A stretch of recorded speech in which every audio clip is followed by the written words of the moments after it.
कोकण खंड येथे रहिवासी श्री संजय तुकाराम कावले मूळ रहिवासी रावेर म्हणून त्यांचं मुख्य गाव आहे, परंतु नोकरीच्या निमित्ताने ते कोकण खंड येथे वास करतात आणि त्यांनी श्रावण महिन्यानिमित्त सत्यनारायणची महापूजा या ठिकाणी आयोजित केली आणि महापूजेनिमित्त मतकामाची अल्पशी प्रसंगी सेवा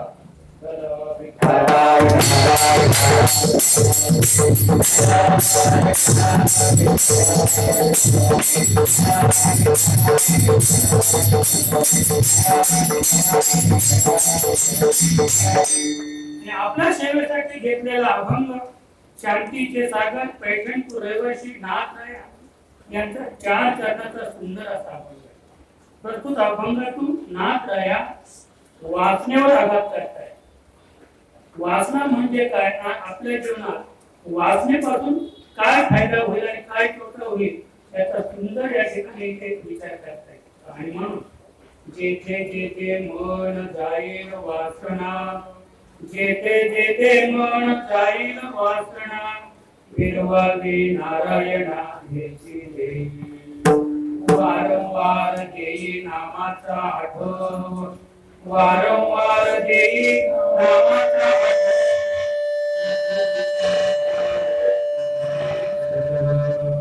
वेदाची भावना तोडावी कल्पना, वेदाची भावना तोडावी कल्पना, वेदावी वासना संपन्न, वारंवार देई नामाचा आठव, वारंवार देई नामाचा आठव, पूर्णिता ठाव पुता एका नको तुझा छंद, एका जनार्दनी नको तुझा छंद, रामकृष्ण गोविंद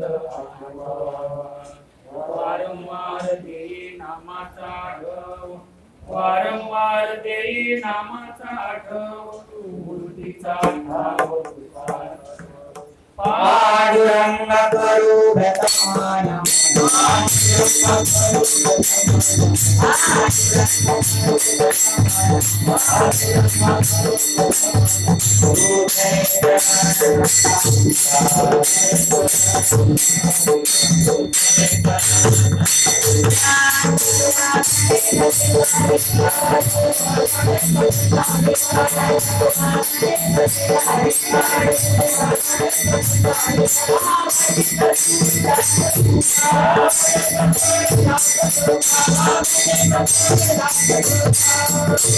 ओम नमो ज्ञानेश्वराय, ओम नमो ज्ञानेश्वराय,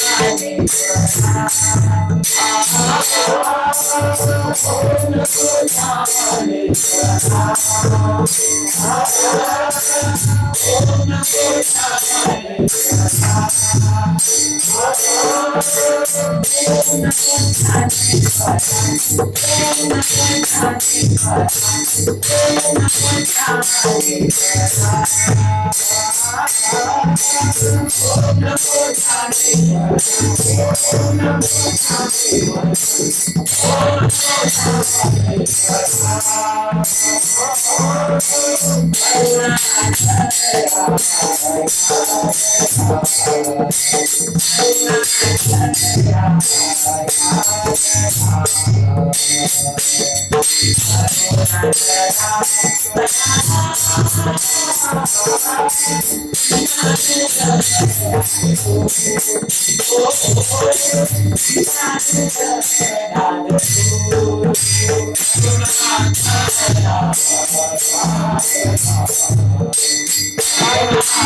नमन करून आणि आजच्या आपल्या अल्पशा सेवेला आपण करूया.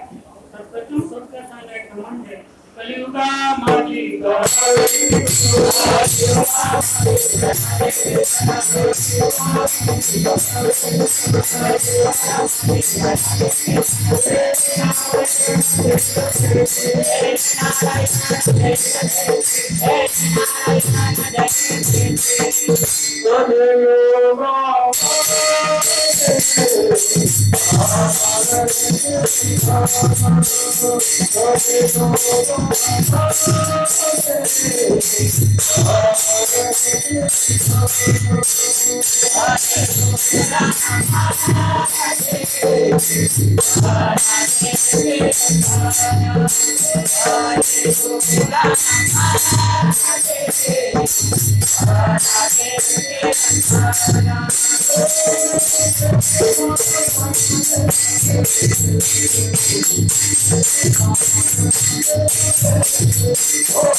कलियुगामध्ये करावे कीर्तन त्याने नारायण देईल भेटी. आणि आम्ही नेहमीच कार्यक्रमातून सांगत असतो की मनुष्य देह प्राप्त झाल्यानंतर प्रत्येकाने आपल्या जीवनामध्ये कीर्तन केलं पाहिजे. आणि कीर्तनाची व्याख्या आपण नेहमीच ऐकत आलो. कीर म्हणजे झाडणे, तनू म्हणजे शरीर. कीर्तन म्हणजे शरीर झाडणं. जे शरीर झाडणं याचा अर्थ असा आहे त्या शरीरामध्ये जो केल आहे, काम, क्रोध, लोभ, मोह, मद आणि मत्सर हे जे षडविकार आहेत ते षडविकार आपल्याला झाडायचे आहे. ते षडविकार या देहातून बाहेर काढायचे असते तर तुकोबाने सुंदर वर्णन केलेले आहे. तुका म्हणे देह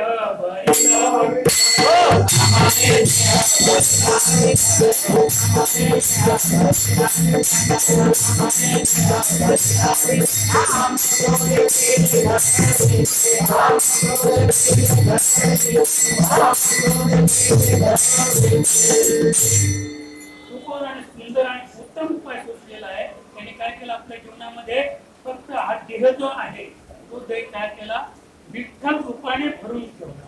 आणि विठ्ठल रूपाने देह भरल्यामुळं काम क्रोध हे केले घर रिते. काम क्रोधांनी आपोआपच घर रित केलं.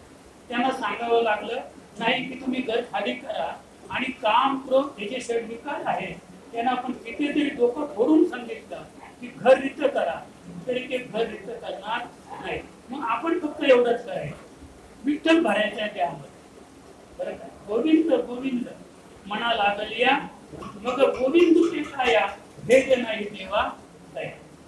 अभेद जी शक्ती आहे अभेद शक्ती गोविंद गोविंद या नामाच्या प्रवाहाने आपल्या ध्यान प्राप्त करायची.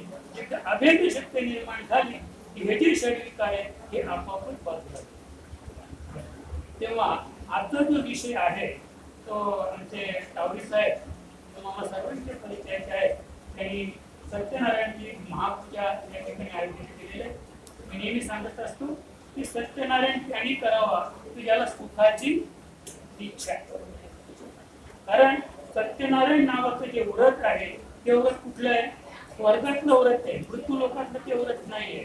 स्वर्गामध्ये ते व्रत होतं, पण एकदा नारद मुनी मृत्यू लोकी फेरफटका मारत असताना त्यांना या मृत्यू लोकामध्ये जे काही दुःख पाहायला मिळालं, जी काही जणांची समाजाची जी अवस्था, दुःखित अवस्था, संकटमय अवस्था पाहिल्यानंतर आणि ते पुन्हा जेव्हा विष्णू लोकात गेले, विष्णू लोकात गेल्यानंतर त्याने भगवान विष्णूला प्रश्न विचारला की देवा, मी आता मृत्यू लोकातून आलो आणि मृत्यू लोकामध्ये अतिशय बिकट वाईट समस्या आहे, संपूर्ण जीव, संपूर्ण विश्व हे दुःख पीडित आहे.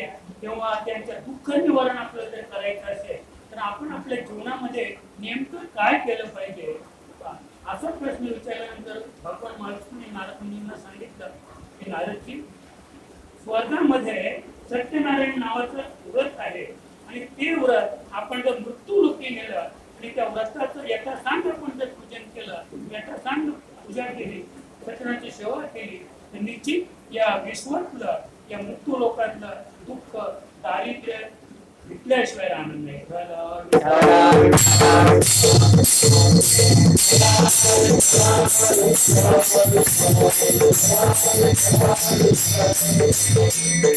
आपल्याला या विषयात जास्त घ्यायचा नाही.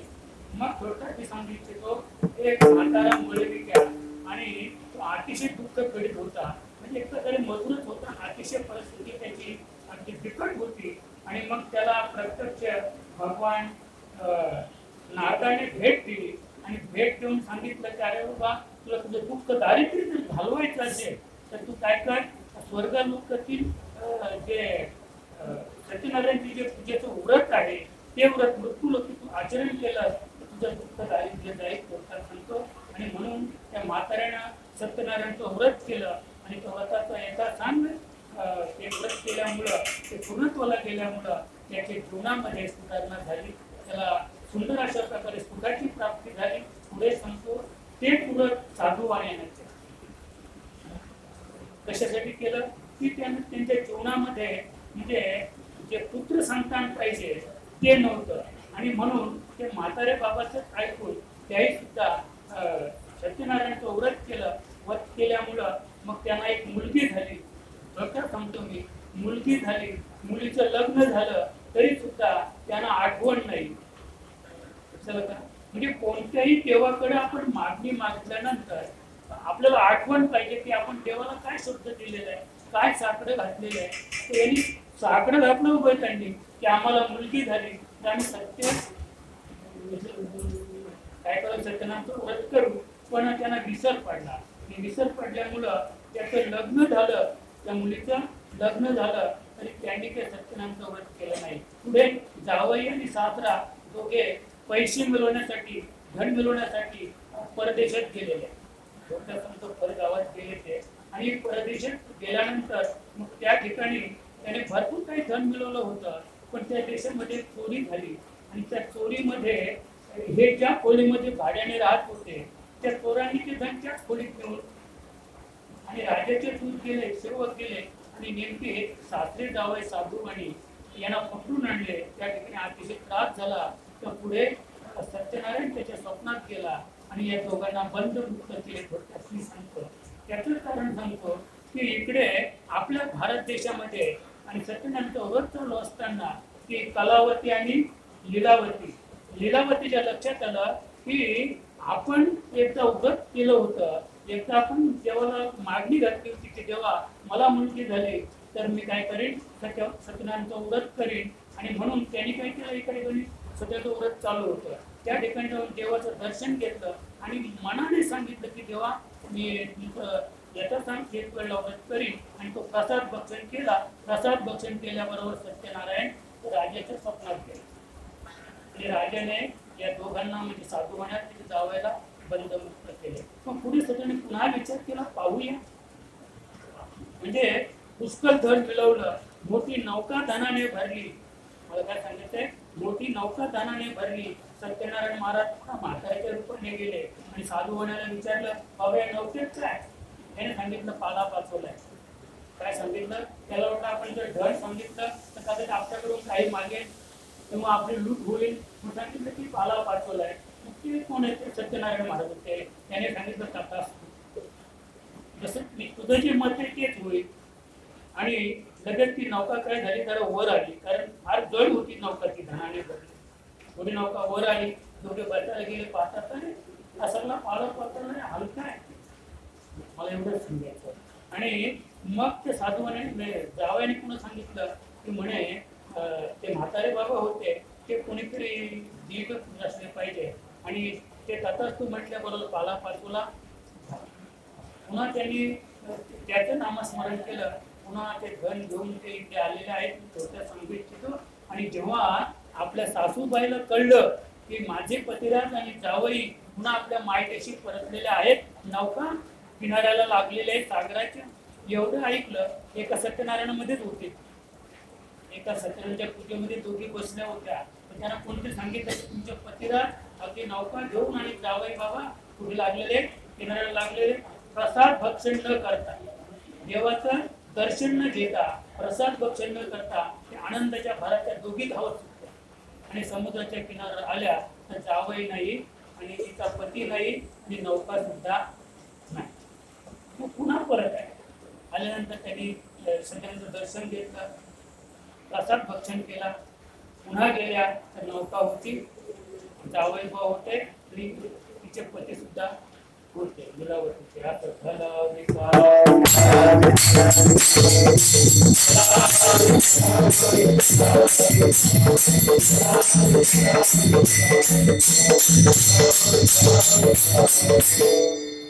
म्हणजे अशा प्रकारे आपण कलियुगामध्ये मृत्यू लोकात सत्यनारायण महाराजांचं जर उगत येता सांग केलं तर निश्चित आपल्या प्रपंचात, आपल्या जीवनामध्ये म्हणजे सुख प्राप्त झाल्याशिवाय राहणार नाही. एवढंच नाही, कोणत्याही प्रकारचं संकट सुद्धा आपल्यावर येणार नाही. आणि त्याचप्रमाणे आपण आपल्या मनात जे इच्छा करू, बरं, ती इच्छा सुद्धा आपल्याला प्राप्त झाल्याशिवाय राहणार नाही. म्हणून आपण आपल्या जीवनामध्ये एकदा तरी सत्यनारायण करा. पण अंधश्रद्धा निर्मूलन समितीचे प्रवर्तक गाडगे महाराज सुद्धा सांगतात त्याबाबत. गाडगे महाराज नेहमी कीर्तनात सांगायचे, कारण ते कसे होते, ते अंधश्रद्धेवर ते कधी विश्वास ठेवत नव्हते. ते सांगायचे की एक सत्यनारायण केल्यानंतर तर साधूवण्याची नौका बाहेर आली. आणि सत्याला किती रुपयाचं होतं माहिती आहे का? ₹1.25 सत्यनारायण केल्यानंतर जर साधूवण्याची नौका बाहेर येत असेल तर आमच्या गाडगे बाबा आमच्या त्यावेळच्या जे सत्तेवर होते, जो पक्ष सत्तेवर होता, त्यांना विनंती करून सांगायचे की माझं ऐका म्हणे, 1.25 कोटीचा सत्यनारायण करा. किती कोटीचा करा? 1.25 कोटीचा सत्यनारायण करा. आणि ज्या आपल्या युद्धामध्ये नौका समुद्रात बुडालेल्या आहेत त्या सगळ्या नौकावर येऊ द्या. काय सांगायचे गाडगे बाबा की मग जर सत्यनारायण जर केला तर सगळ्या नौका बाहेर येतील, नवीन नौका बनवायची काही गरज नाही. थोडक्यात की त्यांचं हे मत होतं की सत्यनारायण जर आपण केला तर सत्यनारायण कोण करतो? एक मुसलमानबाई होती आणि ती देवाकडे गेली होती. असं का गेली होती तर तिची महाराज सुई हरवली होती. सुई, एक लहान सुई हरवली होती आणि ती गेली त्या अल्लाकडे, देवाकडे म्हणजे अल्लाकडे गेली आणि सांगितलं, हे अल्ला मेरी सुई मिलेगी तो 1.25 मन का गहू करा प्रसाद करेगा. तिच्याबरोबर छोटी मुलगी ती 3-4 वर्षाची. पण तिने विचार केला सुईची किंमत आता आपण पाहतो गाडीमध्ये असतात सुया, ₹10 40. एका पाकिटात किती सुया असतात? 40 सुया ₹10 मिळतात. आता एक सुई हरवल्यानंतर आता ती बाई देवाला सांगते, अल्लाला सांगते की अल्ला जर माझी सुई सापडली तर मी 1.25 मन म्हणजे 50 किलो गव्हाचा रवा, आणि तुम्हाला प्रसादाची किमया माहीत असेल, 1.25 किलो रवा तर 1.25 किलो दूध, 1.25 किलो तूप आणि 1.25 किलो साखर. आता 50 किलो गहू, त्याच्या दलायला किती खर्च येईल रवा पाडायला? कारण हा रवाने सांगितलं त्यांनी, घेऊ का सांगितलं असं थोडक्यात सांगतो मी.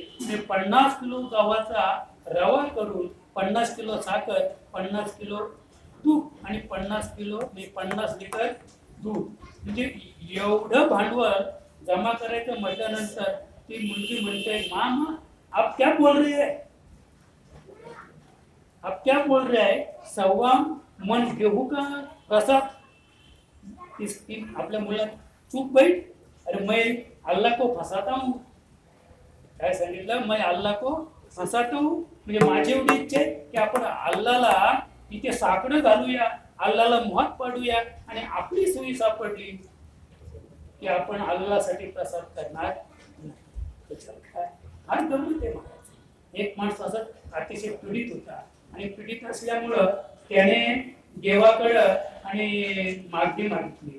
थोडक्यात सांगतो मी की देवा, जर माझं असं झालं तर ही गाय विकून आणि त्या गाय विकून जे काही जो मोबदला येईल तो मी तुम्हाला दान करेन, त्या मंदिरासाठी, तुमच्या मंदिरासाठी मी दान करेन. आणि झालं बोलणं, ती गाय सापडली, गाय हरवली, ती गाय सापडली. मग आता काय करायचं? मग त्याने ती गाय बाजारात विकायला नेली आणि बाजारात विकायला नेल्यानंतर मग त्याने असं केलं की म्हणे दाव्याची किंमत, थोडक्यात सांगतो मी, 900 रुपये. तिच्या गळ्यात तो दावा होता त्याची किंमत 900 आणि गायीची किंमत फक्त 1 रुपया. म्हणजे गाय विकायची होती ना थोड्याला 901 रुपयाला, गायीची किंमत 1 रुपया आणि दाव्याची किंमत 900 रुपये. पण घेणारा बहादर सुद्धा शहाणा होता, त्याने पाहिलं की गाय आहे 1500 रुपयाची. अशी आपण गाय विकत घेतली तर किती रुपयाचे?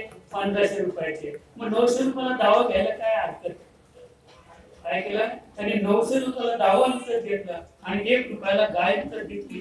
बहादराने गाय दाव्या सहित विकली आणि घरी आला आणि त्या मंदिराला, त्या देवस्थानाला 1 रुपया दान केला. म्हणजे एका गायीची किंमत दिली आणि दाव्याची किंमत आपल्या खिशात ठेवली. असा कलियुगातील माणूस आहे.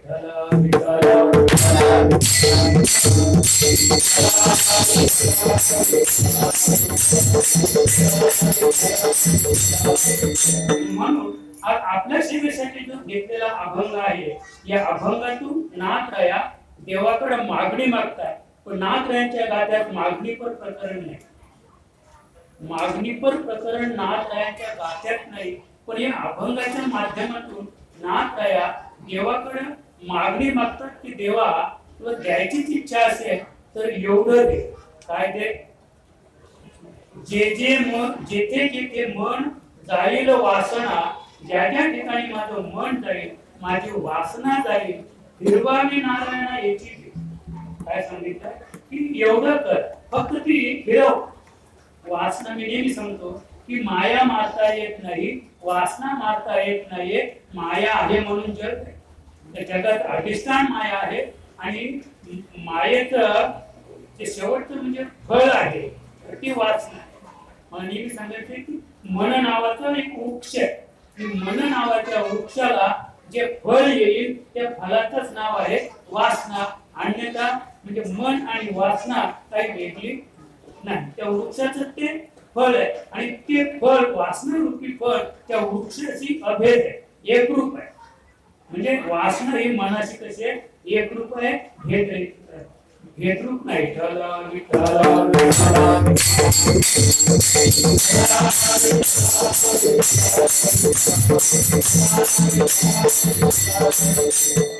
एके ठिकाणी सांगतात ते की फिरवावी नारायणा ह्याची देई, मला द्यायचंच असेल तर फक्त माझं मन आणि वासना जिथे जाईल ती फक्त फिरव, एवढंच दे. काय कर? फक्त फिरव. दुसऱ्या कडव्यात ते सांगतात की वारंवार ती द्यायचंच आहे ना देवा, तर फक्त एवढंच दे.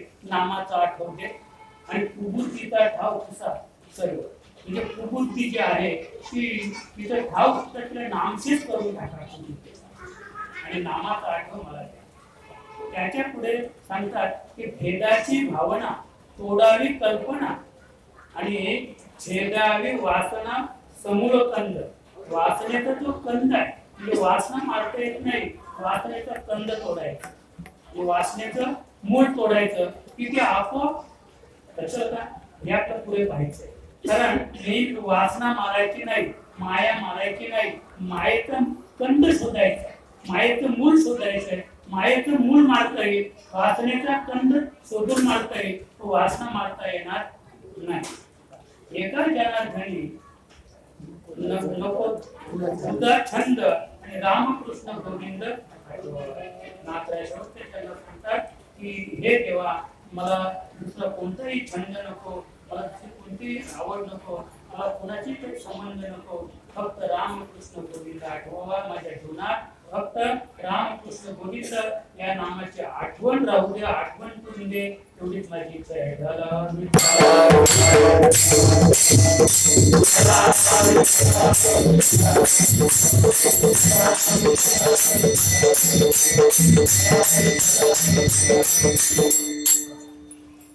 आता एक जनाबाईचं आपण पाहूया. जनाबाई काय सांगतात? ज्या ज्या ठिकाणी मन जाय माझे, त्या त्या ठिकाणी निजरूप तुझे, मी ठेवितो मस्तक ज्या ठिकाणी, तेथे तुझे सद्गुरु पाय. जनाबाई सांगते की माझं जे मन आहे ते मन पाहून, हे अंतिम आहे, हे परमार्थाचं अंतिम ध्येय आहे. याला म्हणजे समबुद्धी घेता समान श्री हरी क्षमतामावरी हरिदाला, म्हणजे आपली बुद्धी जेव्हा बुद्धी सम झाल्यानंतर, भेदरहित बुद्धी झाल्यानंतर आमच्या जनाई सांगतात, ज्या ज्या ठिकाणी मन जाय माझे, मन कुठेही जाऊ द्या, मन कुठेही जाऊ द्या, पण काय सांगतात, तेथे सद्गुरु तुझे पाय. म्हणजे जिथे माझं मन जाईल, जिथे मन जाईल, ती मन फिरवत नाही. तिने भगवंताकडे नामदेवाकडे विनंती केली नाही की जिथे जिथे माझं मन जाईल ते मागे फिरव नाही. तिने काय केलं की ज्या ज्या ठिकाणी मन जाय माझे, त्या त्या ठिकाणी निज रूप तुझे, हे देवा, हे भगवंता, माझं मन जिथे जातंय ना तिथे तुझं निज रूप आहे, माझ्या सद्गुरूचे पाय तिथे आहे. जिथे मी मस्तक ठेवतो ना, ज्या चरणावर काय आहे तिथे ते सद्गुरूचे पाय आहे.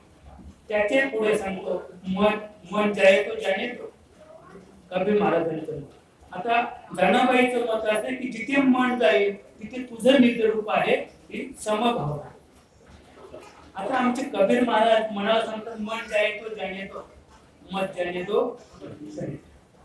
म्हणजे कबीराचं मन सुद्धा जायला लागलं, तो कबीर त्याच्या पाठीमध्ये गेला नाही.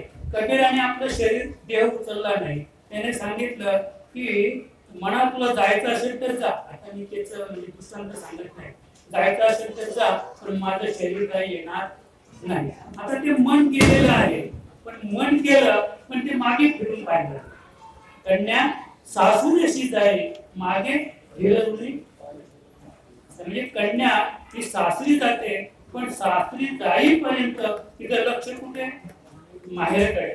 तसं हे मन, कबीराचं मन गेलं, पण त्याचं लक्ष कुठं होतं? कबीराच्या शरीराकडे होतं.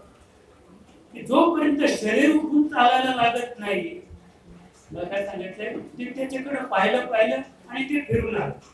त्याला कबीराने फिरवलं नाही, कबीर उठलेच नाही, ती फिरून आला. पुन्हा कबीराच्या शरीरामध्ये त्याने प्रवेश केला. आणि नाथांचं मत आहे की फिरवावे नारायणा.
आता कोठे धावे मन तुझे चरण देखली, भाग गेला शील गेला कौतुकाला.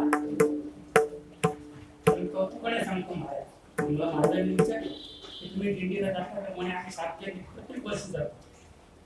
पण आम्ही जेव्हा दिंडीत जातो महाराज, त्यावेळेला म्हणजे हरिपाठ संपलेला असतो आणि हा शेवटचा अभंग आहे. आता कोठे धावे मन तुझे चरण देखली, आणि सगळी हरिपाठातली मंडळी काय करते माहिती का? पळत सुटते. आता कोठे जावे मन म्हणजे सगळ्यांनी पळायचं असं. वास्तव तिथे पळायचं नाहीये, उभं राहायचंय. आपण चालत असतो तर आता कोठे धावे मन हा अभंग घेतल्यानंतर आपला थांबायचे तिथे, त्याच्यापेक्षा पुढे सांगतो बसायचे तिथे. आपण चालत असतो तरी तो अभंग होईपर्यंत खाली बसून तो अभंग झाला पाहिजे हरिपाठात. पण आम्ही काय करतो, पळत सुटतो. आता कोठे म्हणजे आम्ही फक्त एवढंच ऐकले, धावे धावे मन. मन धावायला लागलं आणि मनाच्या पाठीमागे आम्ही सुद्धा धावायला लागलो. म्हणजे काहीतरी आपण समाजात घडतोय आहे. जसं भजेकार एक मला सांगतात, भजेकार त्वरित भावना एक तर फार गंमत सांगतात महाराज. आपण नाही सांगत पण काही महाराज सांगतात की हरिपाठात अभंग आला की ते मालकाला सांगून ठेवतात भजे काढून ठेवा. आणि हा अभंग आला की मग सगळ्या हरिपाठातली मंडळाला एक एक भज्या द्यायचा. तो गोल भज्या म्हणजे तो गोड असतो महाराज भज्या, तो तिखट भज्या नाही. त्याच्यात म्हणजे कांदा वगैरे मिरची वगैरे वापरलेली नसते, फक्त साखर वापरलेली असते. मग सगळे हरिपाठातली मंडळाला एक एक भज्या द्यायचा. भजे का त्वरित भावना एक म्हणजे तो अभंग पूर्व म्हणतो भजे खाऊन मोकळा व्हायचा.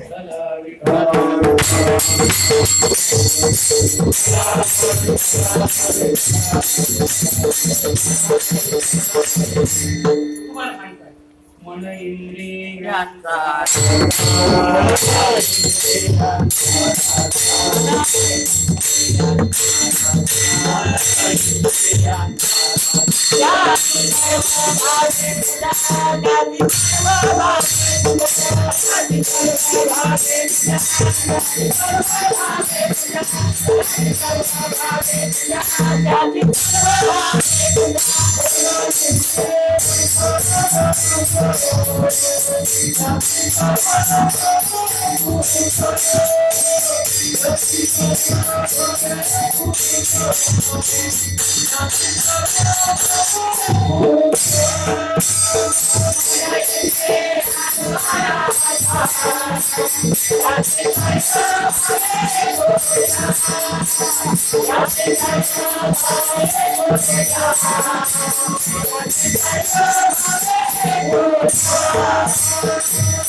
मन इंद्रियांचा राजा त्याची सर्व व्हावे पूजा. म्हणजे मनाची पूजा करायची, पण एक गोष्ट लक्षात ठेवा, पंच ज्ञानेंद्रिय आणि पंच कर्मेंद्रिय ही 10 इंद्रिय आहेत आणि 11वं जे मन आहे तुकोबांच्या मताप्रमाणे तो राजा आहे. तर तो राजा कुठे बसलेला आहे, सिंहासनावर बसलेला आहे. त्याच्या पुढे जाऊन सांगतो की इंद्रियांचा संबंध देहाशी आहे. इंद्रियांचा संबंध या स्थूल देहाशी आहे आणि इंद्रियांचा जो राजा आहे त्याचा संबंध कुणाशी आहे, लिंग देहाशी आहे, सूक्ष्म देहाशी आहे. त्याचा स्थूलाशी संबंध नाही. स्थूलाशी मनाचं काय नातं आहे, स्थूलाशी मनाचं काही नातं नाही. पण इंद्रियांचा या स्थूलाशी संबंध आहे आणि या स्थूलाला तुलाकडून काम करून घेणारा जो राजा आहे त्या राजाचं सिंहासन वेगळं आहे. मला हे सांगायचंय, एरवी पण ज्याला राजा म्हणतात आता राजा राहिलेला नाहीये. आता तो पंतप्रधान असेल किंवा मुख्यमंत्री असेल पण ते लोकनेते आहेत, ते राजे नाही. पूर्वीचा काळ होता, राजाचं अधिष्ठान वेगळं, राजाचं सिंहासन वेगळं आणि समाज वेगळा. तसं हे 10 इंद्रियांवर राज्य करणारा जो मन आहे तो मन लिंग देहाशी संबंधित. आणि म्हणून माऊली इथे सुंदर सांगते, मन हे मीच करी.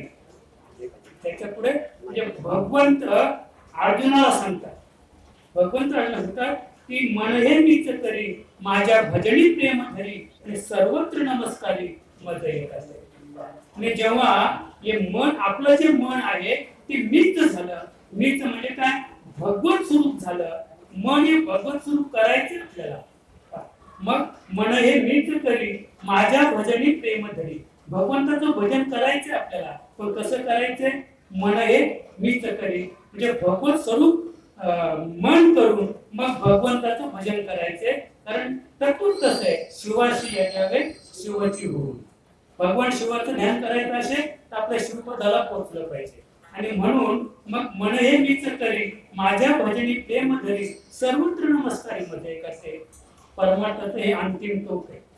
जलिस्थली काष्टी पाषाणी भगवंत भरलेला आहे किंवा जन्मी जनार्दन संत बोलती वचन किडी मुंगीमध्ये कोंबडीमध्ये बकरीमध्ये गायीमध्ये आणि सर्व जीव जंतूमध्ये थोडक्यात तिच्या ज्या चार खाणी आहेत त्या चार खाणीमध्ये ज्याचा त्याचा जन्म झाला त्याच्यामध्ये कोण आहे मी आहे त्याच्यात मी आहे त्या मीचा शोध घ्यायचा आणि त्याचा आपण शोध घेतला की मन आपल्या हातामध्ये आलं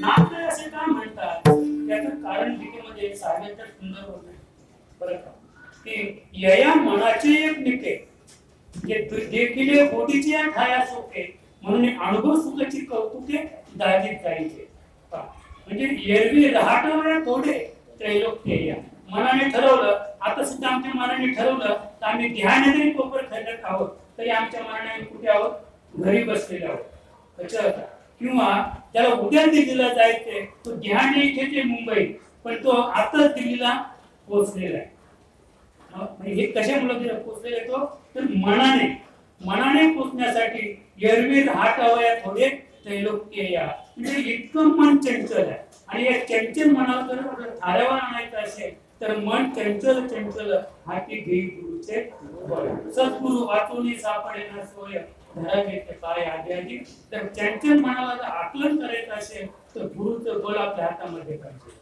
तर आपण चंचल मनाला आकलन करू शकतो असं जे मन आहे त्या मनाचा पण जर विचार केला तर या मनामुळं अनेकांचं वाटोळं केलेलं मला काय सांगायचंय अनेकांचं पाहत्या रावणा काय झालं वासनेच्या संगे जाऊ नको मना म्हणजे मन जे आहे ते वासने बरोबर गेलं तर काय होईल पाहत्या रावणा काय झाले रावणाचं 14 चौकडीचं राज्य 80,000 बायका रावणाच्या तर त्याच्यात मंदोदरी ही विश्व सुंदरी होती महाराज तरी सुद्धा वासना बलकट झाल्यामुळं वासना प्रबल झाल्यामुळं आणि वासना आणि मन हे दोन्ही एकत्र आल्यामुळं म्हणजे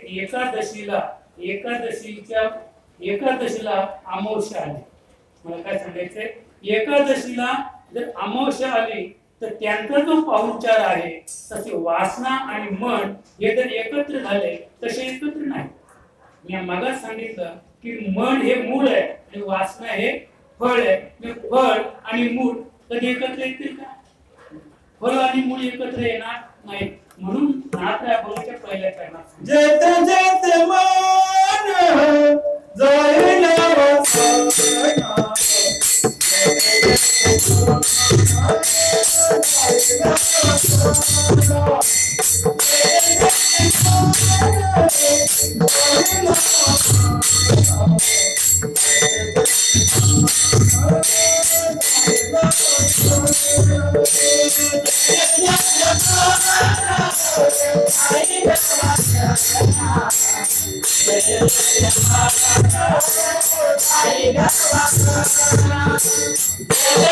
वासना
मना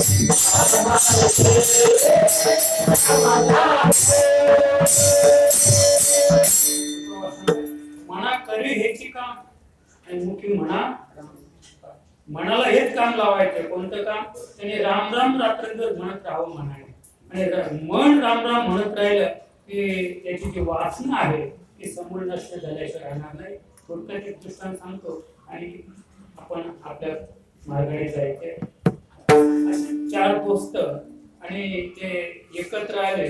हर परिस्थिती नाजूक होती, गरिबी होती, खायला अन्न नाही, राहायला घर नाही आणि 4ही ब्राह्मण पुत्र होते. 4ही एकत्र आले आणि त्यांनी विचार केला की आता आपण इथे घरात राहून काही फायदा नाहीये, गावात राहून काही फायदा नाहीये. आपण जर गाव सोडला आणि सध्याची वस्तुस्थिती आपण जर पाहिली तर ज्यांनी गाव सोडला, आज त्यांचंच बिल्डिंग आहे. त्यांनी गाव सोडलं त्यांचे बिल्डिंग आहे. त्यांनी गाव सोडलं नाही म्हणजे त्यांनी गाव धरून ठेवला ते कसे अद्याप कसे गावासारखे आहे. आणि म्हणून या चौघांनी ठरवलं की गाव सोडल्याशिवाय आपली प्रापंचिक सुधारणा होणार नाही. मला फक्त एवढंच सांगायचं, फिरवावी वासना याची का सांगतात नाथ तर ते आपल्या अनुभवातून सिद्धांत पाहायचे. आणि मग हे चौघे त्यांनी ठरवलं की आता आपण बाहेर गावी जायचं, गाव सोडायचं, आपलं श्रीमंत व्हायचं असेल, सुखी व्हायचं असेल. चौघे निघाल्यानंतर पुढे एक सुंदर असा एक मठ होता आणि त्या मठामध्ये एक साधू महाराज होते. हे चौघे त्या ठिकाणी गेले, साधू महाराज दर्शन घेतलं आणि दर्शन घेऊन साधूची सेवा केली. साधूने विचारलं, बाळांनो कुठे निघालात तुम्ही? या कोवळ्या वयामध्ये कुठे निघाला? तुमचं कोवळं वय आहे. त्याने सांगितलं की म्हणे महाराज परिस्थिती फार कठीण आहे आणि गरिबी हटवण्यासाठी आम्ही दूरदेशी चाललेलो आहोत. पण मग तुम्ही काय उपाय सांगाल का? म्हणे उपाय आहे, उपाय सांगतो मी. म्हणे तुम्ही थांबा, आजची रात्र थांबा इथे आणि उद्या सकाळी उठल्याबरोबर त्या साधू महाराजांकडे ती सिद्धी प्रवर्तक होती. साधू महाराजांकडे काय होती? सिद्धी होती. मग त्यांनी काय केलं? एक सिद्धिवाद निर्माण केली. ती ज्योत पेटवली, सिद्धीची ज्योत पेटवली आणि चौघांना 4 ज्योती दिल्या आणि सांगितलं की तुम्ही आता या रस्त्याने निघा, उत्तरेकडे निघा. पुढे तुम्हाला हिमालय वगैरे पर्वत लागणारच आहे. पण जाता जाता जी पहिली ज्योत जिथे पडेल, विशेष म्हणजे ज्योत विजून जिथे पडेल ती ज्योत कसली होती? सिद्ध ज्योत, म्हणजे सिद्धी प्रवर्तक ज्योत, सिद्धीची ज्योत होती. ती पहिली ज्योत जिथे पडेल तिथे खोदा, तुम्हाला धन सापडेल. चौघे निघाले एकामागे. निघाले असताना जो पुढे होता त्याची ज्योत एका ठिकाणी पडली, विद्युत पडली खाली. ज्योत पडल्यानंतर त्यांच्याकडे म्हणजे म्हणजे ते सगळे तयारीतच होते, म्हणजे तर सर सांगितलंच होतं तसं. तिथे ज्योत पडल्यानंतर लगेच एकाने टिकवून मारला आणि पावराने माती बाहेर काढल्याबरोबर त्या ठिकाणी त्यांना तांब्याची खाण लागली. काय लागली? तांब्याची खाण लागल्यानंतर अरे म्हणे काही तांब, किती तांब आहेत म्हणे. त्यांनी सांगितलं आता पुढे जायचंच नाही, पुढे जायचंच नाही. हे तांब आपल्याला आयुष्यात कधीच संपणार नाही. तांब्याचा डोंगर येतो. आज आपण विचार केला तर मला 700-750 रुपये किलो आहे तांबा आणि तो सुद्धा कसा आहे म्हणजे मिश्रित असं, प्युअर तांबा नाही. मग तांब्याची खाण लागली तर दुसरे म्हणतात अरे असं नाही म्हणे, आता आपल्या 3 ज्योती शिल्लक आहे, आता पुढे जाऊ आपण. पण त्याने सांगितलं तुम्हीच जा, मी येणार नाही. मला एवढं सांगायचं, फिरवावी वासना. त्याची वासनाच फिरली, तो स्थिर झाला, तो थांबला. त्याने पहिले पुढे जायचंच नाही. आपली ज्योत पण इथे जळलेले आणि आपल्याला हे एवढं भरपूर धन होईल तांब्याचं. तिथे पुढे निघाले. धावता सांगतो, पुढे निघाल्यानंतर 2 नंबरची ज्योत दिसली आणि तिथे पडली. तिथे खोदलं तर त्या ठिकाणी चांदीची खाण लागली. त्याला आणखी आनंद झाला. वा, एकाला तर तांब्याची खाण, आता मला चांदीची खाण. तो सांगतो दोघांना कशा जातात ते. चांदी काय सामान्य 40,000 रुपये किलो, चांदी 40,000 रुपये किलो आहे, कशाला पुढे जाता? पण दोघांनी सांगितलं असं नाही म्हणे, तू थांब पाहिजे. तो पुढे गेलाच नाही, तिथेच थांबला. त्या चांदीच्या खाणीवर तो थांबला. अद्याप दोघे पुढे गेले. पुढे गेल्यानंतर मग थोडक्यात सांगतो, तिसऱ्याची ज्योत विजली. तिथे खोदलं तर सोन्याची खाण लागली. तर सोन्याची खाण लागल्यानंतर ज्याची ज्योत विसली होती त्याने 4थ्या क्रमांकाच्या आपल्या जोडदाराला सांगितलं की सोन्यापेक्षा दुसरं धातू काय आता कुठलाच महाग नाहीये. आता सोन्याची खाण म्हणजे अंतिम धन, याच्यापेक्षा अद्याप महाग धन नाहीये. तेव्हा आता आपण इथेच थांबूया. पण त्याने सांगितलं नाही, अरे सोन्यापेक्षा अनंत पटीने माणसं किंवा हिरा त्याला म्हणतात की हिऱ्याची सोन्यापेक्षा अनंत पटीने किंमत आहे. न जाणो मी सिद्धज्योत घेऊन आणखी पुढे गेलो तर हिऱ्याची खाण लागेल. तर हिरा सुद्धा कुठे सापडतो? मातीमध्ये.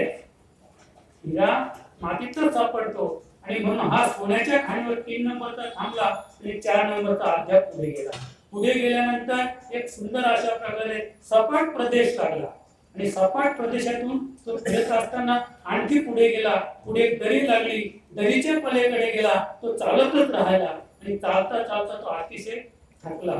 पण आणखी पुढे गेल्यानंतर, थकून पुढे गेल्यानंतर, अगदी भुकेने व्याकुळ झाल्यानंतर पुढे गेला आणि त्या ठिकाणी एक त्याच्याच सारखा बहातर होता आणि अगदी थोडीशी हाडं शिल्लक राहिली होती त्याची.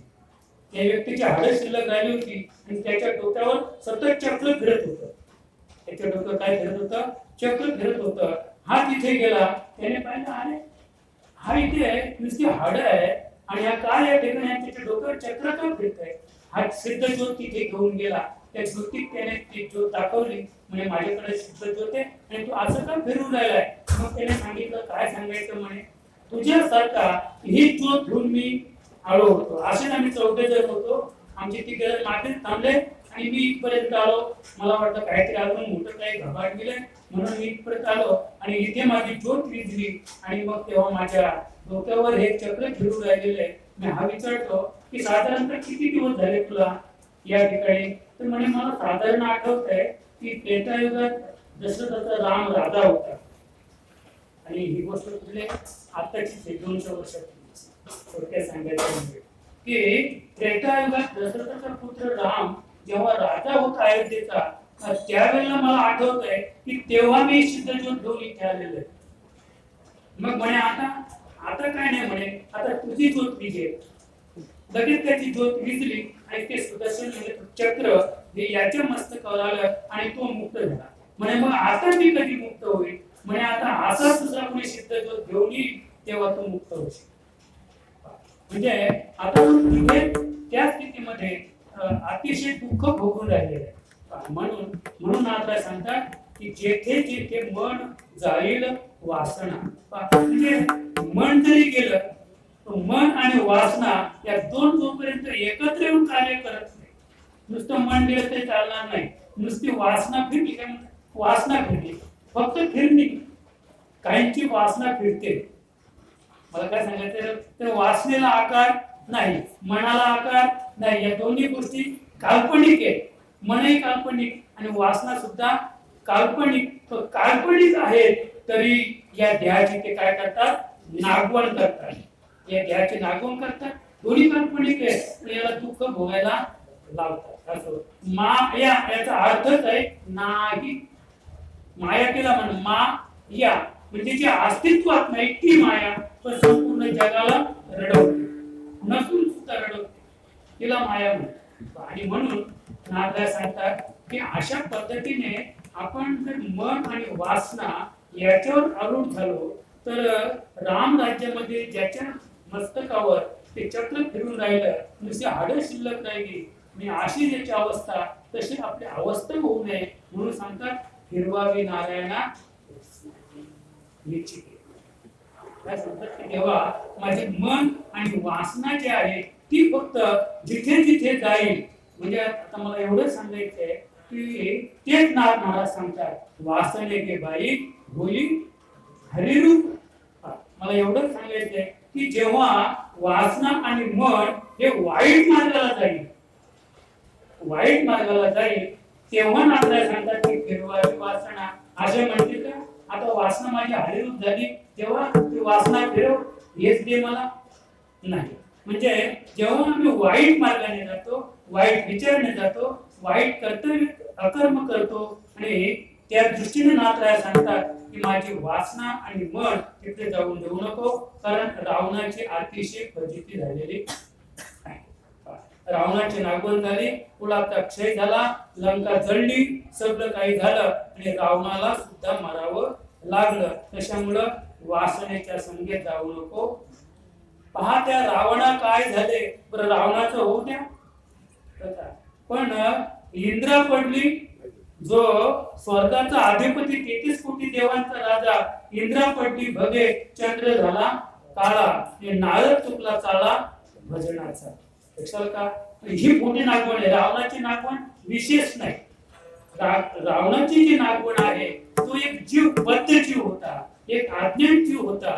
जरी तो ब्रह्मज्ञान त्याला असेल, पण त्याच्याकडे अज्ञान होतं आणि अज्ञानामुळं दुसऱ्याच्या पत्नीचा अभिलाष केला आणि कुलाक्षेप त्याला मरावं लागलं. त्याच्यात नवल नाही.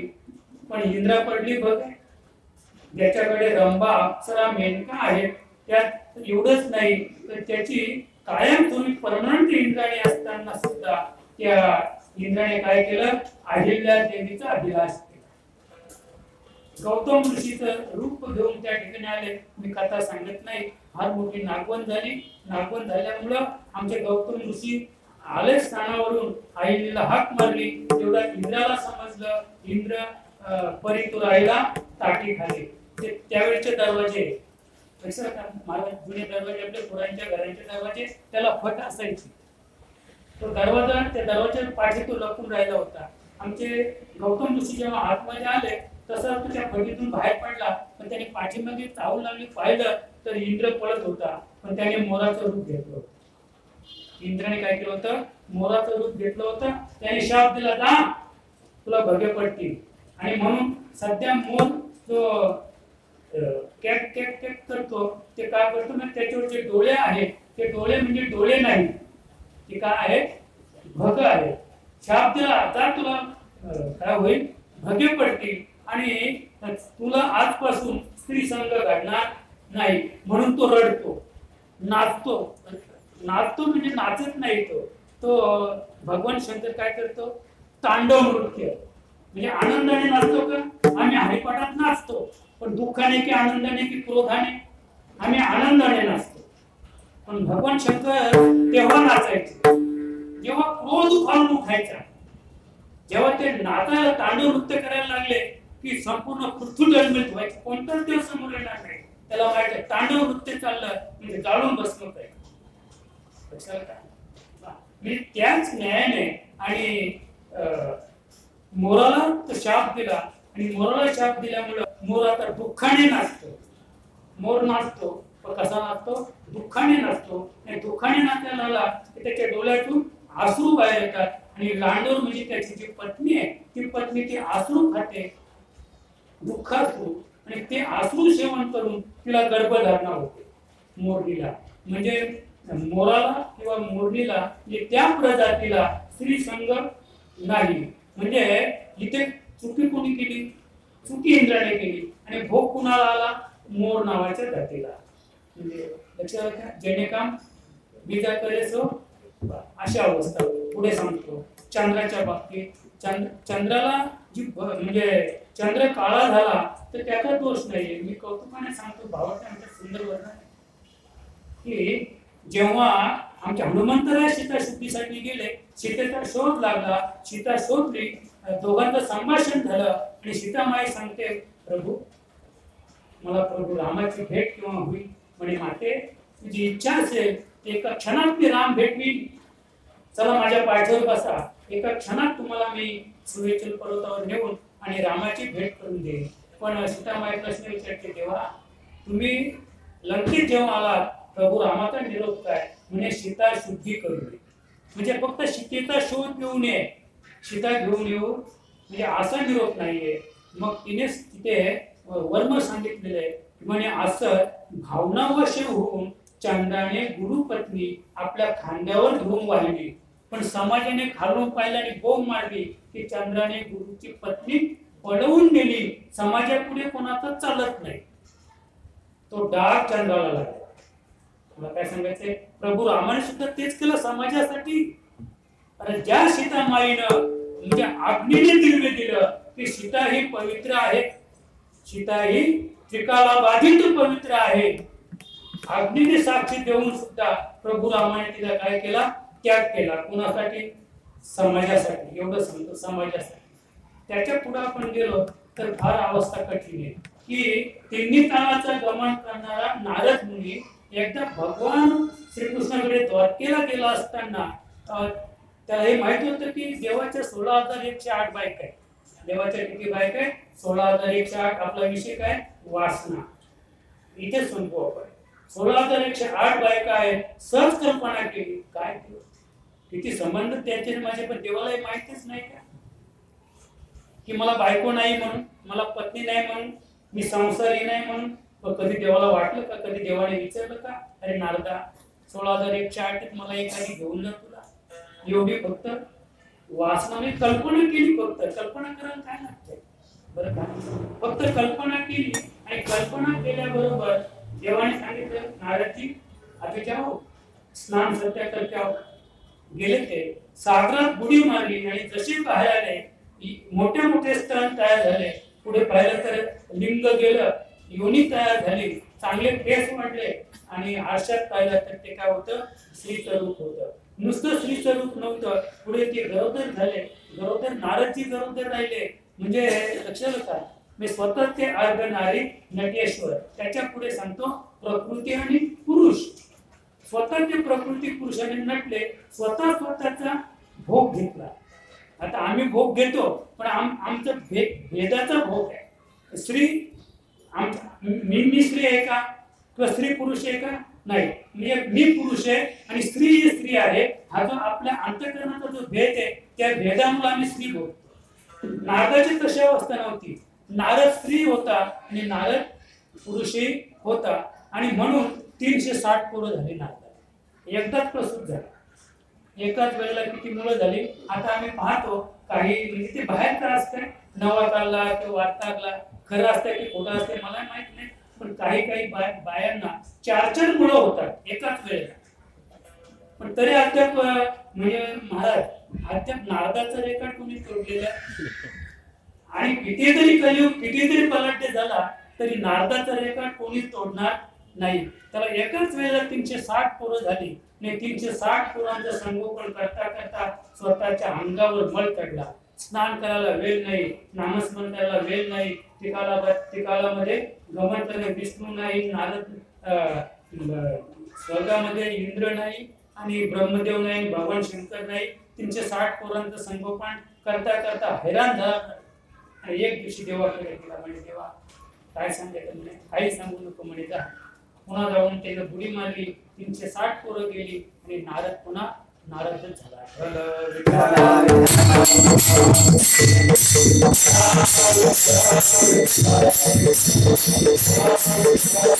एवढं सांगायचंय की नारदाची फजिती झाली, चंद्राची फजिती झाली, रावणाची फजिती झाली आणि इंद्राची नागवण झाली. म्हणून नारद सांगतात फिरवावी नारायण ह्याची देई. फक्त माझं मन आणि जी वासना आहे ती वासना फिरव, पाठीमागे फिरव. पण नुसती फिरून चालणार नाही.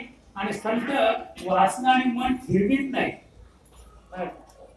वासना आणि मन फिरवीत नाही. मना करी याची काम आहे किंवा कामामध्ये काम. काही म्हणा राम राम जाईल भवश्रम सुख होईल.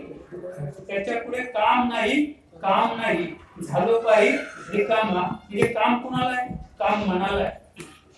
वासनेमुळं मन काम करत असतो. आणि आता माझं मन फार थकलं. माणसाचं मन थकलं की शरीर थकतंय. आधी काय थकतंय? आधी मन थकतंय आणि मग शरीर थकतंय. जोपर्यंत मन ताजतवान आहे तोपर्यंत शरीर थकत नाही.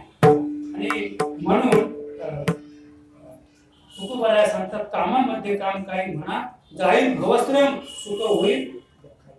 जर मी काम नाही झालो पाहिजे रिकामा. म्हणजे काम नाही असं नाहीये. मी नेहमी सांगतो की मनाला असं काम लावलं तुकोबारायाने.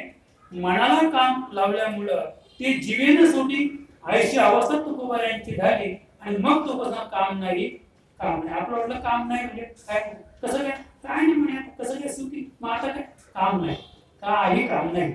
लक्षात काही काम नाही. अरे तुझं मन तुझी वासना जरी तुम्ही जागेवर बसला तरी संपूर्ण विश्व धुंदून येतो. मन काम नाही. कधीच आपलं काम मेल्याशिवाय संपणार नाही, मनाचं काम. पण तुकोबाराने त्या मनाला स्थिर केलं काम, म्हणजे मनाचं जे काम आहे. मग मनाला काय केलं, मनाला काय केलं, वासनेला काय केलं, हरिरूप केलं, मनाला भगवत स्वरूप केलं. आणि मग सांगितलं आता काम नाही, काम नाही, झालं पाहिजे रिकामाची स्थिती. आणि म्हणून नारद दुसऱ्या चरणात वारंवार देई नामाचा वारंवार देई नामाचा वारंवार देई नामाचा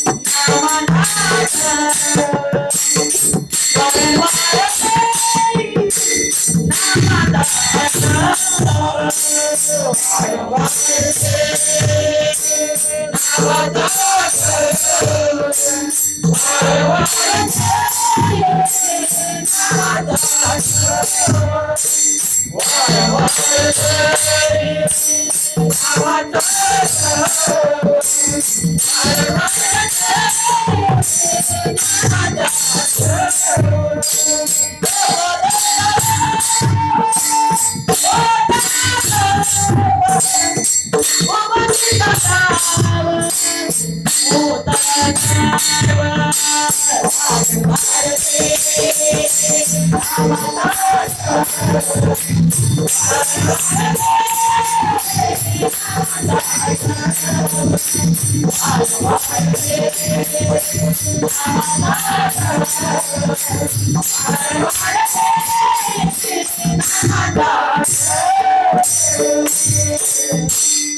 वारंवार देई नामाचा आठव. म्हणजे मला काय कर, मला आठवण दे. तू सुंदर अभंगात सांगतात, आठवण दे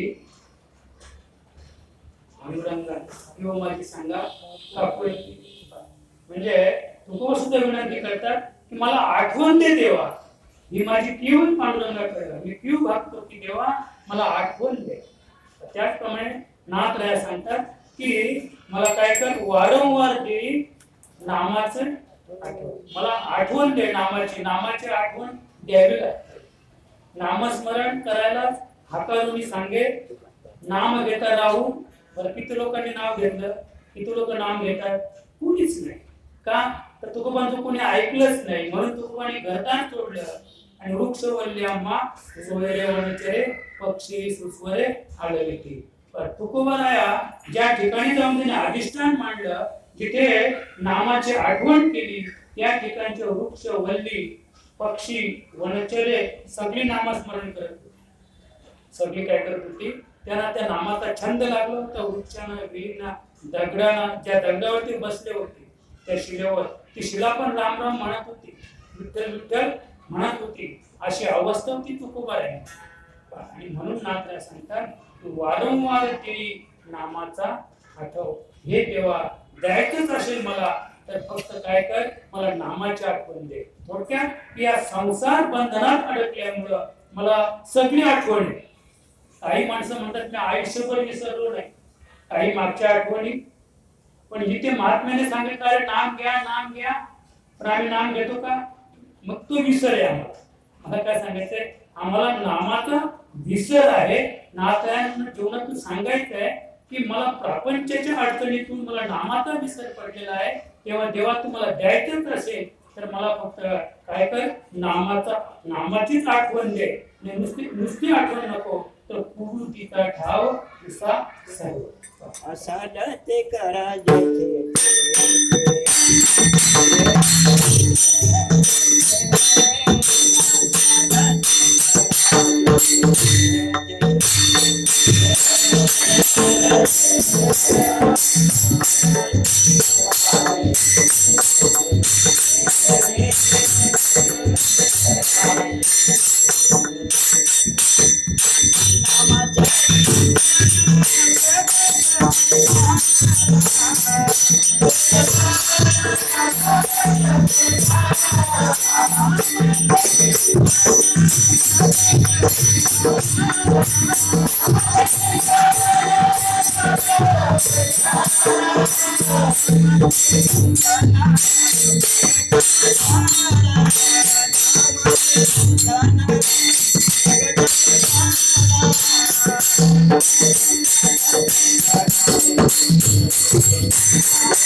नामाचे चिंतन प्रगट पसारा असा ते करा जेथे तेथे. एक नामाचा विचार आपण केला तर नाम कसं आहे? नाम ओतप्रोत विश्वव्यापक आहे, ओतप्रोत भरलेलं आहे नाम, बरं का? पण नाम कसं आहे? नाम अनाम आहे. मी नेहमी सांगत असतो की नाम ही अक्षरातीत प्रक्रिया आहे. कोणत्याच शब्दात नाम लिहिलेलं नाही आणि ज्या जे शब्दात नाम आहे त्याला नाम म्हणता येत नाही, ते तो मंत्र आहे. नेहमी सांगतो की एका अक्षरापासून म्हणजे ओम पासून तर 52 अक्षरापर्यंत जेवढे नाम आम्ही म्हणतो त्याला ते नाम नसून काय मंत्र आहे. आणि फक्त पार्वती माता त्या गायत्री मंत्राचा उच्चार करायची, म्हणजे 52 अक्षरी जो शेवटचा मंत्र आहे ती एका श्वासामध्ये तेवढे अक्षर जपायची. फक्त कोण जपायची? फक्त पार्वती माता. त्या मंत्राचा जप एका श्वासामध्ये अद्याप कुणाला जमलेला नाही. आम्हाला जमतो तो एका अक्षरी ओम, 2 अक्षरी राम, 3 अक्षरी विठ्ठल. मला काय सांगायचंय की हे जे सोपा मंत्र आहे, एका अक्षरी, 2 अक्षरी, 3 अक्षरी, 4 अगदी 6 अक्षरापर्यंत, 12 अक्षरापर्यंत राम कृष्ण हरी 6 अक्षरी, ओम नमो भगवते वासुदेवाय. म्हणजे तुम्ही पुढे पुढे जा, अगदी 52 अक्षरापर्यंत आपण जाऊ शकतो. पण नाम ही संज्ञा त्या वस्तूला आहे की जी वस्तू अनाम आहे आणि प्रगट आहे. तिचा जो पसारा आहे जसा काय आता हवा कशी आहे? हवा प्रगट आहे पण दिसते का? नाही.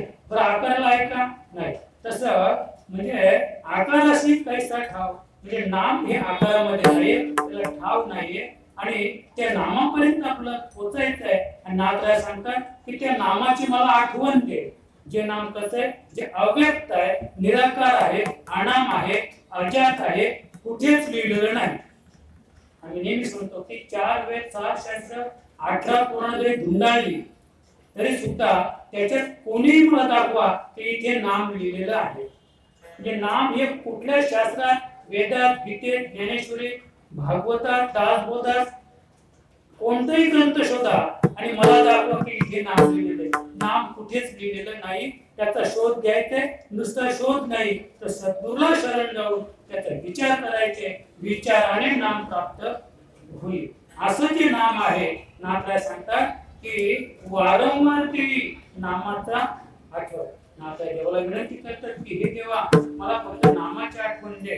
आणि नुसती नामाची आठवणच नाही तर कुबुद्धीचा ठाव तुझा सर्व. जे कुबुद्धी माझ्या ठिकाणी, तर कुबुद्धी म्हणजे काय? तर देवाच्या नामस्मरणा विरहित जे करणं. मला काय सांगायचंय? देवाच्या नामस्मरणा विरहित जे करणं ते सगळं कुबुद्धी मध्ये मोडतंय. आम्ही तिला सुबुद्धी म्हणतो. एक चांगलं काम केलं, समाजाचं काम केलं, देशाचं काम केलं, जिल्ह्याचं काम केलं, गावाचं एखादं महत्वाचं काम केलं की आम्ही तिला काय म्हणतो? सुबुद्धी. ती सुबुद्धी नाही, ती कुबुद्धीच आहे. देवाच्या नामस्मरणा व्यतिरिक्त जे काही घडेल ते कुबुद्धीचं आहे. म्हणून नाथराय सांगतात की मग कुबुद्धी जी आहे, कुबुद्धीचा ठाव तुझा सर्व. म्हणजे कुबुद्धीचं जे मूळ आहे ते मूळ देवा पुसून टाका. रात्रंदिवस मला नामाचीच आठवण होऊ द्या आणि माझं मन आणि वासना जे आहे ते काय करा? फक्त फिरवा पाठीमागे, म्हणजे पाठीमोरी करा. कारण पाठीमोरी केल्याशिवाय कालचा विषय झाला आपला की अजपा जपणे उलट प्राणाच्या येथे मनाचा नियंत्रण असते. फिरवा म्हणजे पाठीमागे फिरवायच्या आकारात नाहीये की एखाद्या आपण मनेरी गाय असते, आपण मनेरी म्हटलो की गाय मागे फिर, किंवा आपण कुत्र्याला हात मारता मोठ्या फिर की मोठ्या फिरला. वासना ही काही आकारात नाहीये तर ती फिरवायची. म्हणून ती फिरवायची म्हणजे नेमकं काय? तर तिला काय करायचे? तद्रूप करायचे.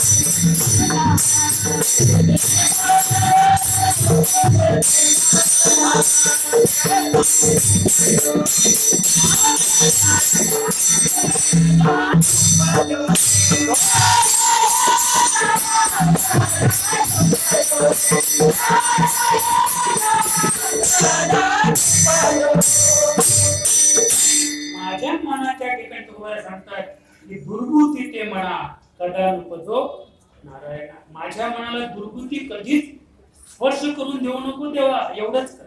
तुकोबा सांगतात नुपजो नारायणा, फक्त दुर्बुद्धी ते म्हणा, म्हणजे दुर्बुद्धी जी आहे ती फक्त माझ्या मनाला शिवून देऊ नको. दुर्बुद्धी मनाला शिवली तर वाटोलं झाल्याशिवाय राहणार नाही. आणि ती जी दुर्बुद्धी आहे थोडक्यात तिला आपलं काय करायचं, नामस्मरणाने सुबुद्धी म्हणजे चांगल्या विचारात तिला बसवायचे.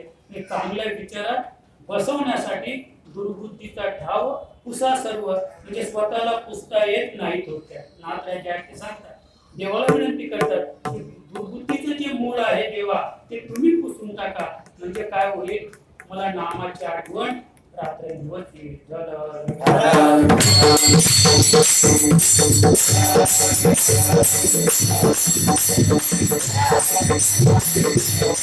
म्हणून नाथ किस्सा करणार सांगतो, वेदाचे वाचना तोडावे कल्पना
हे देवा माझ्या जीवनामध्ये फक्त एवढीच किमया कर, भेदाची भावना.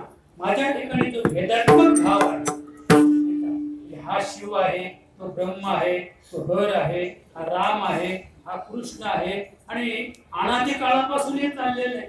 शैवाचे आणि वैष्णवाचं कधी जमत, जसं आता सध्या जे युद्ध आहे बाहेरच्या राज्यामध्ये, शून्य आणि शिया, शून्य आणि शिया पंथाचं जे युद्ध चालू आहे तेच या देशामध्ये सुद्धा आहे. वैष्णव आणि शैव यांचं कधीच पटत नाही. हा जो भेद आहे बरं का, आणि हा भेद आपल्याला नाथराय सांगतात की माझ्या ठिकाणी जी भेदाची भावना आहे ती भावना नष्ट कर, आणि ती भावना नष्ट कर, नुसती नष्ट करू नको, तर तोडावी कल्पना. कारण कल्पनेपासून कल्पेला तो ठेवा, आणि तेने पडे गोवा नेणे हरी. नाथराय सांगतात की कल्पनेपासून कल्पेला तो ठेवा, म्हणजे एखाद्या ठेव्याची कल्पना केली की तेने पडे गोवा नेणे हरी. मग तिथे काय होईल, गोवा पडेल म्हणजे थोडक्यात खात पडेल, आणि मग आपल्याला नेणे हरी म्हणजे भगवंताविषयी काही एक आपल्याला कल्पना येणार नाही. भगवंताविषयी आपल्या ठिकाणी अज्ञान निर्माण होईल. कशामुळं, कल्पनेमुळं. तर कल्पनेचा देव कल्पनेची नाशिदा, कल्पनेचा देव आहे तो कल्पनेनेच नाश पावतो. आणि म्हणून आता 4 दिवसांमध्ये देव येणार आहे. गाठेवा सुंदर सांगितलं की आता आम्ही जो देव आणतो तो विकत आणतो, फुकट नको, फुकट देव कोणालाच नको. आणि म्हणून विकत देव आणतो, त्याला 5 दिवस 10 दिवस 21 दिवस बसवतो, आणि त्याला नेऊन पुन्हा काय करतो, उलटा करतो. आता सांगायचंय त्याला उलटा करून बुडवतो. सोयीचा सुद्धा ठेवली नाही, तर सोयीचा ठेवला तर तो याला वर काढतो. फार मोठी गमत आहे महाराज. बुडवायला सुद्धा कोणीतरी ठराविकच महाराज असतात बुडवणारे, पण बुडवणे सुद्धा ठराविक असतात. जर कधी त्याने देव बुडवला नाही, त्याला जर पाठवला ना तर तो देव त्याचे दात पाडेल. तो देव काय करेल, दात पाडेल. कधी कोणी नसेल देवाला बुडवलं त्यांनी जावं, मी सांगतो त्यांनी असाच बुडवायचा, तसाच सोडून द्यायचा, तुमचे दात नाही पाडायचे, मला भेटायचं. म्हणून बुडवणारे पण ठराविक आहेत. ते तिथे गेले की पाण्यात त्याला दाबला तर उलटा करतात. पाण्यात दाबलं काय करतात, उलटा केला का तो जाऊन शांत बसतो, थोडा पुन्हा हालचाल करत नाही. पण आमचे गाडगे मला सांगायचे की असा कसा तुमचा देव, देवाला तुम्ही आणलं मोरया रे बाप्पा मोरया रे, नाही का 5 दिवस 21 दिवस तिथे जुगार खेळले तुम्ही, इतका देवाला रात्रंदिवस जुगाराच्या का निमित्ताने काळ जागवला. आणि मी सांगतो कलिबद्ध देवाला जुगार आवडतो, कलिबद्ध देवाला जुगार आवडतो. आणि ही काही पर आहे बरं का समाजामध्ये. माणूस मेला ना महाराज लगेच एक गँग तयार होते आणि 13 दिवस ते गँग त्या ठिकाणी रात्रंदिवस राबते, पण मालकाला बांधून घेते बरं का. म्हणजे रात्रीच्या दिवस जर तुम्ही कथा ठेवली नाही, कीर्तन ठेवलं तर मग लक्षात घ्या. नाही तर आजच सांगा, आजच सांगा तुम्ही रात्रीला कथा कीर्तन ठेवाल का? कथा कीर्तन रात्रीला ठेवत नसाल तर आम्ही आजपासून सुरुवात करू. लक्षात आलं का? मग ती कथा कीर्तना दिवशी सुद्धा ऐकत नाही. तुमचं कीर्तन इथं असेल तर त्यांचं भजन तिथे, तर ते भजन कसं आहे उफराट. मला काय सांगायचंय. आणि म्हणून आपण म्हणजे भेद कल्पनेपासून कल्पना तो ठेवा. म्हणजे ही जी कल्पना आहे त्या कल्पनेचा जो ठेवा आहे तो ठेवा आपल्याला नष्ट करायचे. आणि कल्पनेने संपूर्ण जगाची नागवण झालेली आहे. आणि ही नागवण होऊ नये म्हणून नाथराय सांगतात तोडावी कल्पना. म्हणजे माझी भेदात्मक जी बुद्धी आहे ती बुद्धी जाऊ द्या देवा, तुम्हाला मला द्यायचं असेल तर एवढं द्या. त्याचप्रमाणे माझी जी कल्पना आहे ती कल्पना तोडा. तर कल्पनेपासूनच जन्म आहे. आम्हाला जो जन्म येतो तो कल्पनेमुळे आहे. कल्पना जिला म्हणतात तिला बूट नाही म्हणजे आणि शेंडा सुद्धा तिला काहीच नाहीये. ती भविष्य काळात नाही, भूतकाळात नाही आणि वर्तमान काळात नाही. तिला कल्पना म्हणतात. पण कल्पनेने संपूर्ण जग नाटलेलं आहे आणि त्याचा अनुभव नाथरायाला आला. म्हणून नाथराय सांगतात की माझी कल्पना तोडा, कल्पनेने संपूर्ण जगाची नागवण झाली. आणि एवढंच करू नका देवा, करायचं असेल माझ्यासाठी काही तर काय करा, छेदावी वासना समूळ कंद. माझी जी वासना आहे तिचा जो कंद आहे तो छेदा. मग नेमकं काय करायचं तर मन मारून उन्मन करा आणि ताटी उघडा ज्ञानेश्वर. कंद कसला कंद आहे हा? वासनेचा कंद मन. आपला आधीच विषय झाला की वासना हे फळ आहे आणि मन हे मोठा एक वृक्ष आहे. आणि त्या वृक्षाला अभेद रूपाने भेद आहे. तिथे वृक्षापासून मूळ वेगळं आहे का? नाही, ते वृक्षरूपच मूळ आहे. फक्त म्हणजे वर आलो की मग काय होतं त्याचा दांडा डोक्यात आणि मातीपासून खाली गेलो की त्याला काय म्हणतात मूळ. बरं फरक काहीच नाही, 1 इंचाचा सुद्धा फरक नाहीये. एक सुता इतक्या फरकामध्ये खाली मूळ आणि वर बुंदा. कसं का? म्हणजे तो जो कंद आहे नाथराय सांगतात. मग तो कंद कसला आहे? मनाचा कंद आहे. आणि तो मनाचा कंद जर आपला तोडायचा असेल तर मना लागलिया छंद गोविंद गोविंद. मन मुक्ताई सांगते माऊली ज्ञानोबरायांना, मन मारून उन्मन करा ताटी उघडा ज्ञानेश्वरा. म्हणजे ताटी लावून बसलो. ते कोणती ताटी? ही ताटी, डोळ्यांची ताटी. याला त्राटक म्हणतात. म्हणजे डोळे मिटून बसले होते. म्हणून मुक्ताई सांगते की ताटी उघडा ज्ञानेश्वरा. बघ अध्याप सांगतो. त्या मुलांकडे बघ, तुझ्या बायकोकडे बघ, काय अवस्था आहे बायकोची मुलांची. अध्याप डोळे उघड. काय सांगतो आम्ही त्याला? अध्याप डोळे उघड. मग त्याचे डोळे मिटले होते का? त्याचे डोळे उघडेच आहे. डोळे उघड म्हणजे अध्याप शुद्धीवर ये. अध्याप तू अज्ञानात आहे, अध्याप तू निजलेला आहेस. आमची मुक्ताई 6 वर्षाची चिमुकली मुक्ताई ज्ञानाचे सागर नृत्य आपलं ज्ञानोबराया त्यांना उपदेश करते ताटी उघडा ज्ञानेश्वरा. म्हणजे तेव्हा अध्याप डोळे उघडा. बरं का? जन जगी झाले वन्नी आपण सुखे व्हावे पाणी. काय सुंदर उपदेश आहे. जन जगी झाले वन्नी, संपूर्ण जग अग्निरूपाने ते तुला जाळायला आलं माऊली ज्ञानोबराया. तरी तू काय हो? पाणी हो. मग पाणी झाल्यानंतर मी म्हणतो की अग्नीच्या डोंगर तिकडनं जरी धावत आले पण इकडे जर पाणी असलं तर काय होईल? अग्नी त्याच्यामध्ये काय करेल माहिती का? बुडी मारेल. अग्नी पाण्यामध्ये बुडी मारेल. म्हणून पूर्वीची जी युद्धाची विचार संस्था होती ती हत्यार काहीच नव्हती त्यांच्याकडे. मंत्राने युद्ध चालायचं. मला काय सांगायचंय की तिकडनं आग्नेयास्त्र आलं की याने इकडनं जलास्त्र सोडायचं, अपास्त्र सोडायचं. बस ती अपास्त्र सोडलं की अग्नी विजला. हे असं तत्व होतं. पण तिकडनं धुरास्त्र सोडलं. काय सोडलं? धुरास्त्र सोडलं. सगळ्यांचे डोळे फुटायची वेळ आली की याने इकडनं वायुअस्त्र सोडायचं. वायुअस्त्र सोडलं की सगळ्या धुराचा नाश. पूर्वीचं युद्ध त्यावेळेला असे काही भांडवल अजिबात लागत नव्हतं. फक्त काय करतं, ताटी लावायची. पूर्वीचं जे मंत्राचं सामर्थ्य होतं ते कशामध्ये होतं? ताटीमध्ये होतं. आणि म्हणून मुक्ताई सांगते की मन मारून उन्मन करा, मन मार देवा. मन मारायचं म्हणजे काय करायचं? उन्मन म्हणजे काय? तर त्याला पाठमोहर करायचंय. मनाची धाव ही बहिर्मुख आहे, तिला अंतर्मुख करायचे. मन अंतर्मुख झालं की ते चित्ताकडे जाईल आणि चित्ताकडे गेलं की चिंतन चित्ताला लावी मनाच्या मना. मग काय होईल? वारंवार देई नामाचा असं आपला विषय की मग त्या ठिकाणी छेदावी वासना समूळ कंद. वासनेचा जो कंद मन आहे त्या मनाला जर हरी भजनाला लावलं, भगवंताच्या भजनाला लावलं तर निश्चित त्या वासनेचा जो कंद आहे, वासनेला आलेलं जे फळ आहे ते फळ आपल्याला जर नको असेल तर काय करायचंय? फक्त त्याचं मूळ छेदायचंय. म्हणजे ते आपण जर ती फळं तोडून टाकली, नाहीतर आता आम्ही पाहतो लोणचं करायचं असेल तर सगळे आंबे उतरवतो.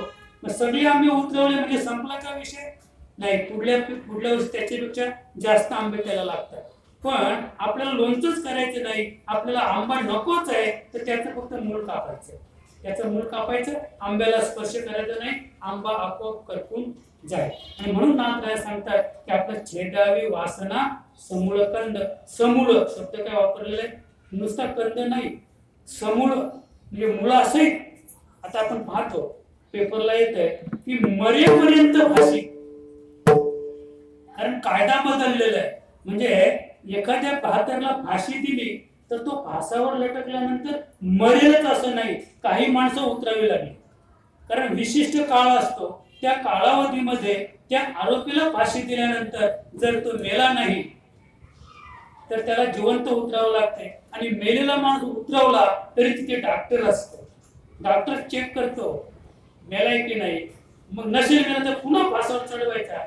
ते वाक्य तसे मरेपर्यंत फाशी.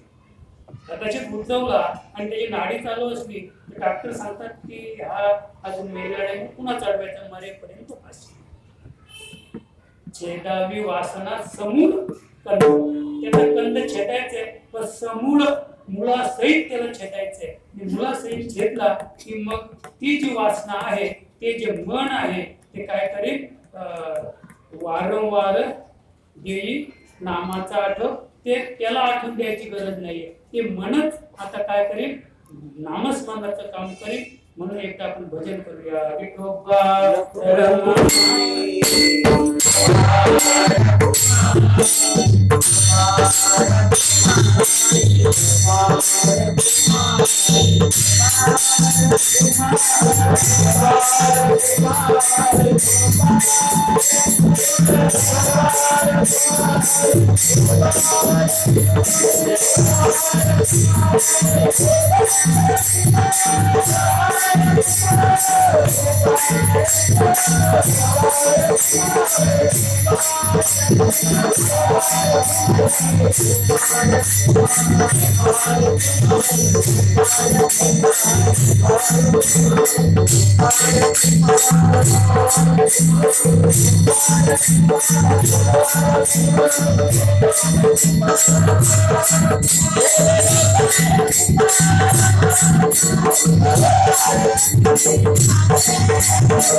एका जनार्दनी नको तुझा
एका जनार्दने नको तुझा छंद रामकृष्ण गोविंद आठवावा. आपल्या शेवटच्या चरणात सांगतात की हे देवा आता मला तुझा कोणता छंद नको का. तर तुकोबा सुद्धा सांगतात माझ्या मनाला जो चाला पहावया विठ्ठल डोळा. कोणाला सांगतात पाहायला माझ्या मनाला जो चाला पहावया विठ्ठल डोळा. म्हणजे माझ्या मनाला जर चाला लागला तुम्ही माझ्या डोळ्याने रात्रंदिवस विठ्ठल पाहताय. त्याच्या पुढे माझ्या मनाला गो छंद नित्य गोविंद गोविंद किंवा गोविंद गोविंद मना लागलिया छंद गोविंद ते काया भेद नाही देवा दया. म्हणजे आपण देवाचं नामस्मरण करायला लागलो गोविंदाचं भजन करायला लागलो की आपली शरीर काय होईल काया ब्रह्मरूप झाली. कुणाची तुकोबारायांची. तुकोबारायांची कायाच ब्रह्मरूप झाली म्हणून ध्यास गेला वैकुंठाशी तुकोबाराय ध्यास केले तर ब्रह्मरूप काय होत असे कीर्तनी भाग्य तरी ऋणी देवाय. म्हणजे कीर्तनामध्ये ब्रह्मरूप काया प्रत्येक जीवाची प्रत्येक साधकाची प्रत्येक मालकऱ्याची टाळकरी तर सद्गुरूची कृपा आहे, त्याची ब्रह्मरूप काया झाल्याशिवाय राहणार नाही. म्हणून नाथराय सांगतात एका जनार्दनी नको तुझा छंद, कारण छंद लागला टेकवीला तिने समुद्रही आटविला, मैनावतीने कृतार्थ केला गोपी छंद, असा धरी छंद जाय तुटून या भवबंध. म्हणून नाथराय सांगतात की मला दुसरा छंदच नको, रामकृष्ण गोविंद हा ठेवावा रात्रंदिवस माझ्या मनामध्ये. माझी जी वासना आहे ती हरिरूप व्हावी आणि रात्रंदिवस रामकृष्ण आणि गोविंद या नामाचा मला छंद लागावा. म्हणजे निश्चित ज्याच्या 1600 बायका होत्या, किती बायका होत्या? 1600 बायका गोपीचंद राजाच्या होत्या. आणि तो त्या बंगाल देशाचा एक महान असा चक्रवर्ती राजा होता. पण ते मैनावती राणी जालंधर म्हणजे जालंधर महाराजांची ती शिष्या होती. पण जालंधर महाराजांना ती भेटायला केव्हा जायची? पहाटे जायची. सगळं जग झोपलं, सगळं राज्य झोपलं की ते उठून जायची, कारण ती विधवा होती आणि म्हणून तर समाजाची भीती होती. पण समाजाने पाहिली अरे ही जाते कुठे, मग ती जालंधर त्या ठिकाणी जालंधर महाराज होते त्यांच्याकडे जायची. मग समाजाने राजाला सांगितलं, गोपीचंद राजाला, अरे तुझी आई काय करते? विधवा आहे, ती कोसळ्याला भेटायला जाते आणि केव्हा जाते? सगळं जग झोपल्यावर. मग गोपीचंद राजाने ते जालंधर महाराजांना आणलं बरं आणि शेणाच्या शेणक्यामध्ये पोरून टाकलं. पण कालांतराने जेव्हा गोपीचंद राजाला शुद्धीवर आणलं कोणी, मैनावती राणीने, जेव्हा एकदा ती स्नान करत असताना राजा ती वर होती आणि वरून असे आसरू पडले त्याच्या पाठीवर, थंड आसरू. तो गरम पाणी आंघोळ करतो, वर पाहिलं ताईच्या डोळ्यातून आसरू पडतात. त्याने विचारलं, आई सांग तुला कोण वापरण्याचे करतो, कोण बोललं, तुला का दुःख झालं, कशा रडते तू? हे सांगितलं, बाळा माझं जे रडणं आहे ते सात्विक आहे, सात्विक रडणं आहे. मला भीती वाटते तुझी की तू या वैभवामध्ये जर मेलास तर तुझा भवबंध जन्ममृत्यू राठी चुकणार नाही. मग ते आईला शरण आला. आईने त्याला काय केलं? मायेपासून सोडवलं.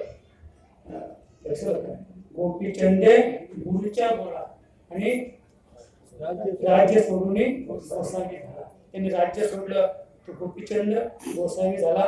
असा धरी छंद जाय तुटुनिया भवबंध. ज्ञानेश्वर माऊली